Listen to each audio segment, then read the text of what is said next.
Bonjour à tous et à toutes. Croyez-moi, c'est toujours une grande joie que je vous retrouve chaque matin à ce temps que nous avons dénommé 5 minutes pour se préparer à entrer dans la vie éternelle. Je suis le pasteur Valérie Mouchingam et bienvenue à ceux qui nous rejoignent pour la première fois. Nous sommes en train de traiter cette semaine le sujet du retour du Seigneur Jésus. Et aujourd'hui, nous sommes dans le livre de Galates au chapitre 1.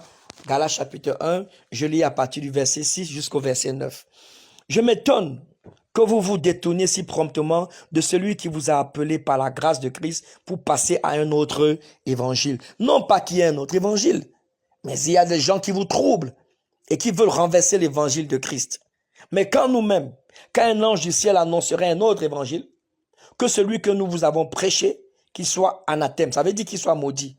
Nous l'avons dit précédemment et je le répète à cette heure, si quelqu'un vous annonce un autre évangile que celui que vous avez reçu, qu'il soit anathème. Amen.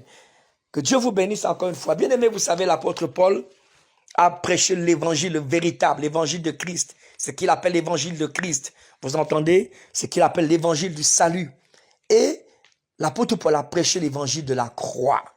Et il dit ici, et même dans le livre de Galates, au chapitre 3, il dit, je vous ai prêché Christ, je vous ai dépeint Christ, Christ crucifié à la croix. Comment ça se fait que subitement, d'autres personnes viennent vous prêcher un autre évangile? Ah mais oui, c'est vrai, bien aimé.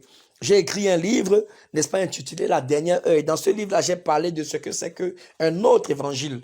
Vous entendez, je ne peux pas avoir le temps de développer ça ici. Mais la vérité, c'est que un autre évangile, c'est cet évangile dénué de la croix. C'est cet évangile qu'on nous prêche et on ne nous prêche pas le renoncement. Vous ne pouvez pas, n'est-ce pas, décider d'accepter le Seigneur Jésus et sans renoncer totalement à vous-même, sans renoncer au monde, sans renoncer au péché totalement, complètement et entièrement. Parce que Jésus-Christ est venu prendre nos péchés. La Bible nous dit que lorsque Jean-Baptiste a vu Jésus, il a dit, voilà l'agneau de Dieu qui ôte le péché du monde. La Bible dit dans Romains chapitre 5 que Jésus-Christ est venu, il est mort et il est mort pour nos péchés. Donc Jésus est mort à la croix pour nos péchés. Jésus a été enseveli pour nos péchés. Il est ressuscité pour nous donner la vie éternelle. C'est ça le véritable évangile. L'évangile sans la croix n'est pas l'évangile. Je répète cela ce matin, l'évangile sans la croix n'est pas l'évangile. J'ai envie de le dire une troisième fois, l'évangile sans la croix n'est pas l'évangile. Vous entendez? C'est un peu triste de le dire, mais beaucoup d'enfants de Dieu n'ont pas reçu l'évangile. Parce que si on vous a prêché l'évangile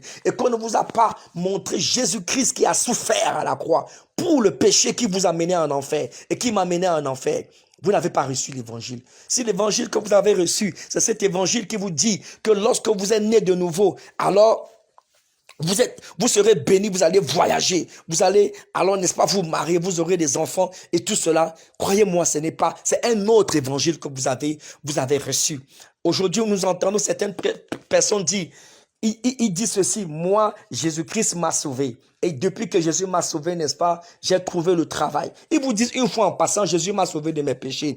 Ensuite, ils vous disent, alors j'ai trouvé le travail, je me suis marié, maintenant je voyage, maintenant, alors j'ai des enfants, j'ai des promotions, etc. Ensuite, ils vous disent, qui veut accepter Jésus? Beaucoup de personnes lèvent la main. Dans quelle intention? Dans l'intention, n'est-ce pas, d'avoir toutes ces choses que cette personne venait de dire quand il dit qu'il a prêché l'évangile. Mais il ne va pas vous dire à quoi il a renoncé véritablement. Ce n'est pas ça l'évangile. Ce n'est pas ça l'évangile. Mes amis, l'évangile véritable, c'est l'évangile qui vous fait pleurer. Je me souviens lorsqu'on m'a prêché l'évangile, je vous assure, mon cœur saignait. Si vous avez reçu l'évangile et que votre cœur n'a pas saigné, posez-vous la question. Quand je dis saigner, je parle de quoi? Je parle du profond regret de vos péchés.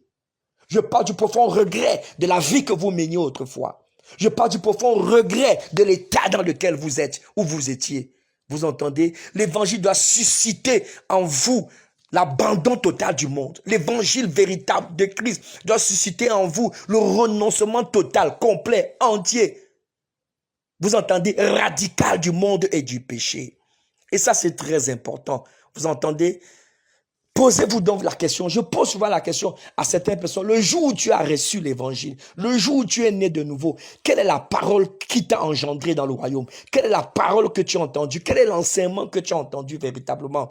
Oui, certaines personnes disent que voilà, elles étaient malades, on a prié pour eux, et puis après elles sont guéries, et tout cela. Oui, c'est possible que tu étais malade. On a prié pour toi et puis après, et tu as dit que tu es né de nouveau. Mais vous savez, la nouvelle, c'est pas le miracle qui doit nous engendrer dans le royaume, c'est la parole, c'est ce que la Bible dit, c'est ce que le Seigneur Jésus a dit à Nicodème. Il a dit à Nicodème, il faut que tu naisses d'eau et d'esprit. L'eau, c'est le symbole de la parole. L'eau, c'est pas le baptême qui fait en sorte qu'on est né de nouveau. Non, c'est l'eau, c'est le symbole de la parole. Ça veut dire, quelle est la parole qui t'a engendré dans le royaume? Oui, il peut y avoir une circonstance de vie. Tu avais tellement de problèmes. Quelque chose, un malheur est arrivé. À cause de cela, on t'a dit, viens à l'église. Tu es venu à l'église, tu as entendu. Voilà la parole. Maintenant, ton cœur a commencé à être satisfait.